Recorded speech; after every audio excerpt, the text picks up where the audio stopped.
friends, welcome to MS Kitchen. இன்னைக்கு நம்ம சேனல்ல என்ன பார்க்க போறோம் அப்படினா ஓட்ஸ் வச்சு ஒரு டேஸ்டான ரெசிபி ரெடி பண்ண போறோம். ஒரு ஸ்வீட் ரெசிபி. வீடியோ தொடர்ந்து ஸ்கிப் பண்ணாம பாருங்க. நம்ம சேனல்ல நீங்க ஃபர்ஸ்ட் டைம் பார்க்கறதா இருந்தா Subscribe பண்ணிருங்க. கூடவே பக்கத்துல உள்ள பெல் ஐகானை கிளிக் பண்ணிருங்க. சேனலை Subscribe பண்ணிருந்தா பெல் ஐகானை கிளிக் பண்ணி ஆல் கொடுத்திருக்கீங்களான்னு செக் பண்ணிக்கங்க. வாங்க இப்போ நம்ம வீடியோக்குள்ள போய் எப்படி ரெடி பண்ணலாம்னு பார்க்கலாம். ஃபர்ஸ்ட் நம்ம இதுக்கு ஒரு pan அடுப்புல வச்சிட்டு நல்லா அத ஹீட் பண்ணிக்கலாம். ஹீட் பண்ணதுக்கு அப்புறம் ஒரு 1/4 கப் கிட்ட நம்ம இது கூட சுகர் ஆட் பண்ணிக்கலாம். சுகர் சேர்த்ததுக்கு அப்புறம் இது கூடவே கொஞ்சமா தண்ணி சேர்த்துக்கலாம். தண்ணி வந்து கொஞ்சமா ஆட் பண்ணிக்கங்க. இப்போ இந்த சர்க்கரை வந்து நல்லா கரையட்டும். இது கூடவே 2 ஸ்பூன் கிட்ட நாட்டு சர்க்கரை ஆட் பண்ணிக்கலாம். இது எல்லாத்தையும் சேர்த்து ஒண்ணா mix பண்ணி விட்டுக்கலாம். இது வந்து நல்லா கரையட்டும். சர்க்கரை வந்து நல்லா கரைஞ்சிருச்சு. இப்போ நம்ம வந்து லைட்டா எடுத்து தொட்டு பார்க்கும்போது நம்ம கையில வந்து லைட்டா ஒட்டும். அந்த மாதிரி இருக்குறது தான் சரியான பக்குவம். இப்போ இந்த டயத்துல நம்ம இது கூட ஒரு 4 ஸ்பூன் கிட்ட பீனட் பட்டர் வந்து ஆட் பண்ணிக்கலாம். 4 ஸ்பூன் கிட்ட நம்ம இது கூட ஆட் பண்ணதுக்கு அப்புறம் இப்போ இந்த சர்க்கரை பாவு கூட அது எல்லாத்தையும் ஒண்ணா mix பண்ணி விட்டுக்கலாம். நல்லா mix ஆகட்டும். நீங்க அடுப்பை சிம்லயே வச்சிட்டு இந்த மாதிரி mix பண்ணிக்கங்க. இப்போ பாருங்க இந்த மாதிரி mix பண்ணியாச்சு. இந்த மாதிரி நல்லா திக்கா நமக்கு கிடைச்சதுக்கு அப்புறம் நம்ம இது கூட ஓட்ஸ் ஆட் பண்ணிக்கலாம்.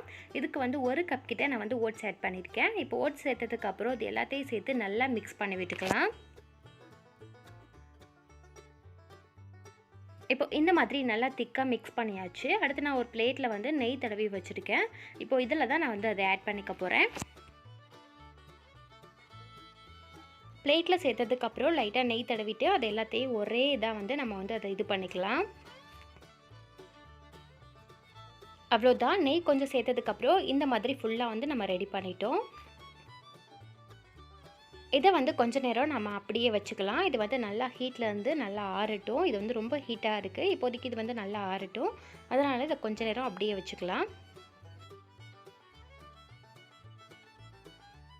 கொஞ்ச நேரத்துக்கு அப்புறம் நான் இது கூட ஓட்ஸ் பவுடர் லைட்டா வந்து ஆட் பண்ணிருக்கேன். இப்போ வந்து நம்ம லைட்டா வந்து அதை கட் பண்ணிக்கலாம். இந்த ஹீட்ல இருக்கும்போதே நம்ம கட் பண்ணிக்கலாம். அப்பதான் நமக்கு எடுக்கிறதுக்கு கொஞ்சம் ஈஸியா இருக்கும். நமக்கு எந்த மாதிரி பீஸ் போடணுமோ அது மாதிரி பீஸ் போட்டு எடுத்துக்கலாம்.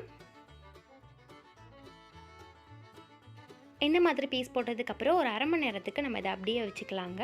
இது வந்து நல்லா ஆறட்டும். ஆறுனதுக்கு அப்புறம் நமக்கு வந்து சூப்பரா இது ரெடி ஆயிரும். இப்போ பாருங்க நான் வந்து 1/2 மணி நேரம் அப்படியே வச்சிட்டேன். இது வந்து சூப்பரா ரெடி ஆயிருச்சு. இப்போ ஒவ்வொரு பீஸா எடுத்து நம்ம வந்து ஒரு பிளேட்டுக்கு மாத்திக்கலாம். அவ்வளவுதான் फ्रेंड्स, ஓட்ஸ் வச்சு ஒரு டேஸ்டான ஸ்வீட் ரெசிபி ரெடி பண்ணிட்டோம். இதே மாதிரி நீங்களும் ட்ரை பண்ணி பாருங்க. இது சின்ன குழந்தைகள் வந்து எல்லாருக்குமே ரொம்ப பிடிக்கும். இது டேஸ்ட் வந்து ரொம்ப நல்லா இருக்கும். இந்த வீடியோ பிடிச்சிருந்துச்சுனா லைக் பண்ணுங்க, கமெண்ட் பண்ணுங்க. சேனலை ஃபர்ஸ்ட் டைம் பார்க்கறதா இருந்தா Subscribe பண்ணிருங்க. கூடவே பக்கத்துல உள்ள பெல் ஐகானை கிளிக் பண்ணிருங்க. அப்போதான் நான் வீடியோ அப்லோட் பண்ற நேரம் உங்களுக்கு சரியா வந்துட்டே இருக்கும். ஓகே फ्रेंड्स, பாய். இதே மாதிரி இன்னொரு வீடியோல மீண்டும் சந்திக்கலாம். இந்த வீடியோ உங்களுக்கு ரொம்ப பிடிச்சிருந்துச்சுனா உங்க ஃப்ரெண்ட்ஸ் அண்ட் ஃபேமிலி கூட ஷேர் பண்ணிக்கங்க.